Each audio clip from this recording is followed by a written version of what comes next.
Pernah nggak kamu merasa kerja terus tanpa henti, tapi malah lelahnya minta ampun? Bayangkan kamu sedang mengejar sesuatu dengan kecepatan tinggi.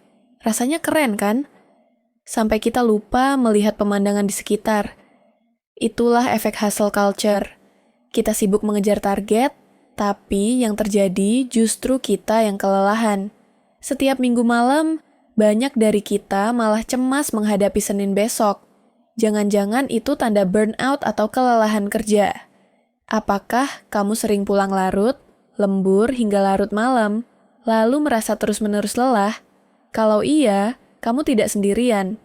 Banyak pekerja usia 20-40 tahun merasakan hal sama, dan pertanyaannya, sampai kapan kita mau mengorbankan hidup demi pekerjaan saja? Fenomena ini juga dipicu oleh meningkatnya ekspektasi sosial dan kompetisi di era digital. Melalui media sosial, kita sering merasa harus menunjukkan sisi produktif dan pencapaian diri yang terbaik. Tanpa sadar, kita terjebak dalam perlombaan tak terlihat. Padahal, setiap orang memiliki ritme dan kapasitas masing-masing. Jika kita tidak segera mengambil jeda dan menyadari batas kemampuan diri, dampaknya bisa meluas ke berbagai aspek kehidupan, mulai dari hubungan sosial, keluarga, hingga kesehatan mental yang kian menurun. Kesadaran dini akan kondisi ini adalah langkah pertama menuju perubahan. Hustle culture adalah fenomena di mana kesibukan dianggap sebagai kemajuan. Budaya ini mendorong kita untuk bekerja panjang jam, multitasking, dan terus-menerus mengejar target. Tekanan yang tak realistis itu seringkali berujung pada burnout, kelelahan emosional dan fisik kronis.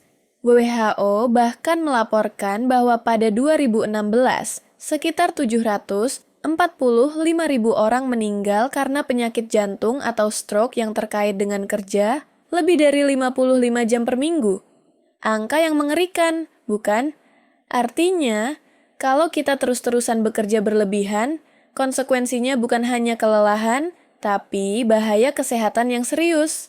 Di Indonesia sendiri, hasil survei lembaga pekerjaan ternama menunjukkan 43% responden menjadikan keseimbangan kerja hidup sebagai prioritas saat memilih pekerjaan.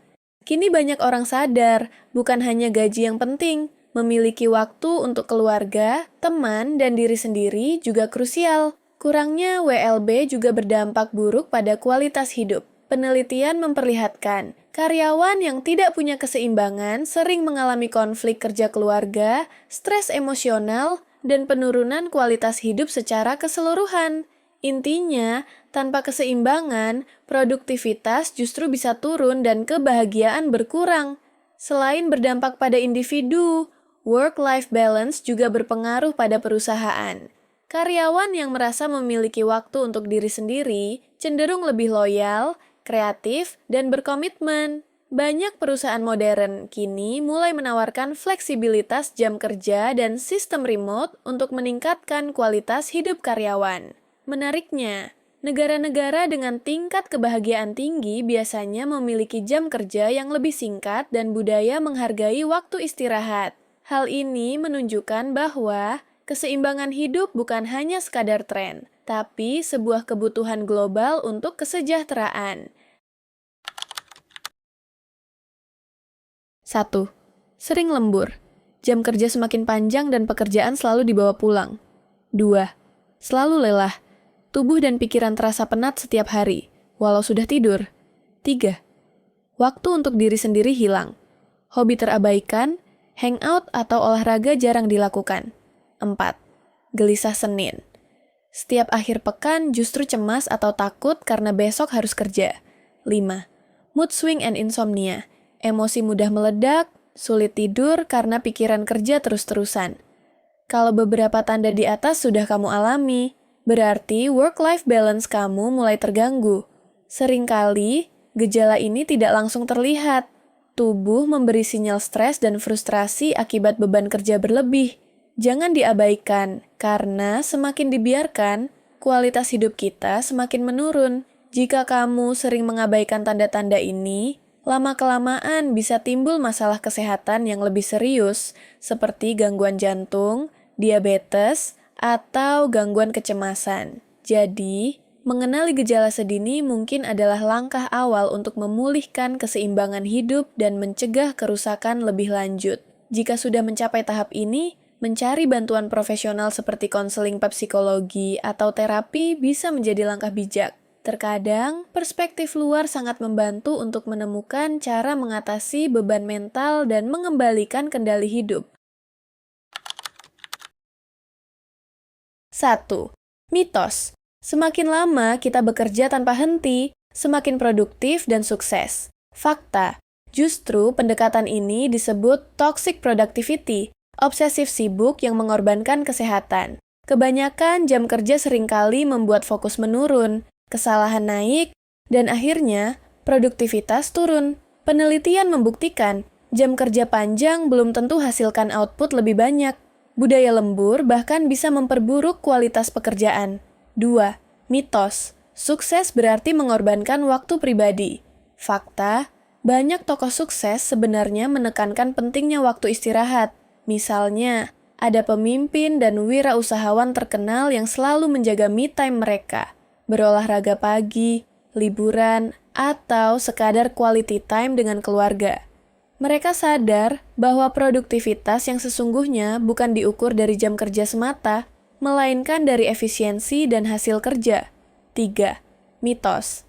Tidak sempat me time berarti pekerja keras. Fakta. Bahkan karyawan biasa pun menunjukkan bahwa waktu istirahat itu penting. Seorang karyawan di perusahaan swasta menceritakan, setelah menerapkan batasan tegas, kerja hanya jam 8 pagi sampai 4 sore dan istirahat sepenuhnya di luar jam itu, ia jadi lebih waras dan semangat kerja. Jadi, ternyata istirahat teratur membuat kinerja justru lebih optimal. Dengan mematahkan mitos-mitos ini, kita mulai menyadari bahwa kesuksesan sejati bukan sekadar bekerja keras, tetapi bekerja cerdas. Kesadaran inilah yang membuat generasi modern lebih berani menuntut keseimbangan hidup sebagai bagian dari kebahagiaan dan keberlanjutan karier. Mengubah mindset ini juga membantu kita menghindari perbandingan tidak sehat dengan orang lain. Setiap orang punya cara dan kecepatan masing-masing dalam mencapai tujuan. Fokus pada prosesmu sendiri jauh lebih penting daripada terus merasa tertinggal.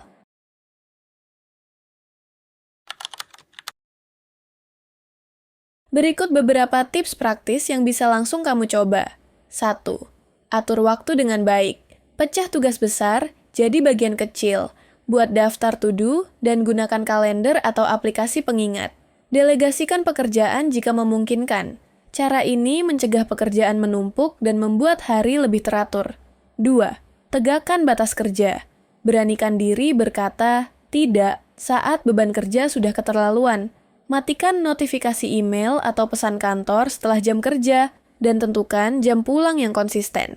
Ingat, jangan takut dianggap kurang giat.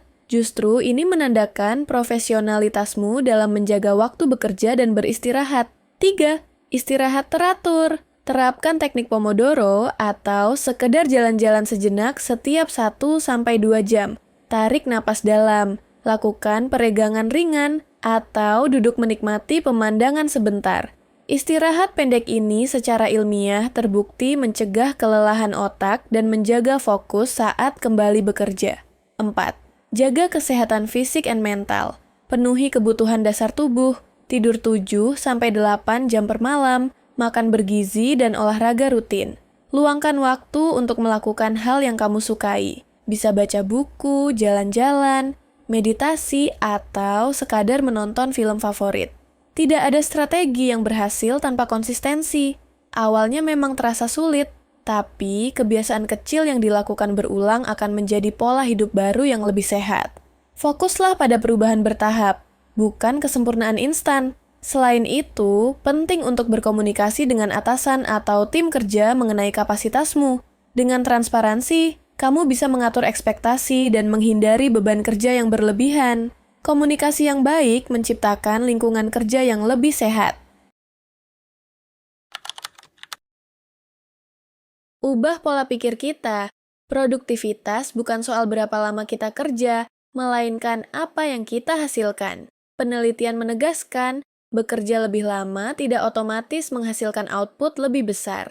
Lebih baik kita fokus bekerja cerdas dan efisien. Misalnya, tinjau dulu apa tugas terpenting di hari itu, lalu kerjakan dengan fokus penuh tanpa multitasking berlebihan. Dengan begitu, kamu bisa mendapatkan hasil yang maksimal dalam waktu yang lebih singkat. Filosofi ini terbukti ampuh. Membatasi jam kerja justru mendorong kita untuk berpikir kreatif dan menyelesaikan tugas dengan cara yang lebih pintar. Hasilnya, waktu luang tersisa tidak terbuang sia-sia dan tubuh pun tidak kelelahan. Intinya, jadikan produktivitas sebagai soal kualitas kerja dan dampak positif, bukan sekadar menyelesaikan daftar panjang pekerjaan. Ingat, produktivitas bukan berarti selalu sibuk. Kadang, mengatur waktu untuk beristirahat dan merenung justru membuat ide-ide besar muncul. Kreativitas berkembang ketika pikiran tidak terjebak pada rutinitas, melainkan diberi ruang untuk bernafas. Jangan ragu untuk mengevaluasi rutinitas kerjamu setiap beberapa bulan. Jika kamu merasa semakin lelah dan kurang puas, mungkin ada pola kerja yang perlu diubah. Fleksibilitas terhadap diri sendiri adalah kunci untuk menjaga keseimbangan jangka panjang.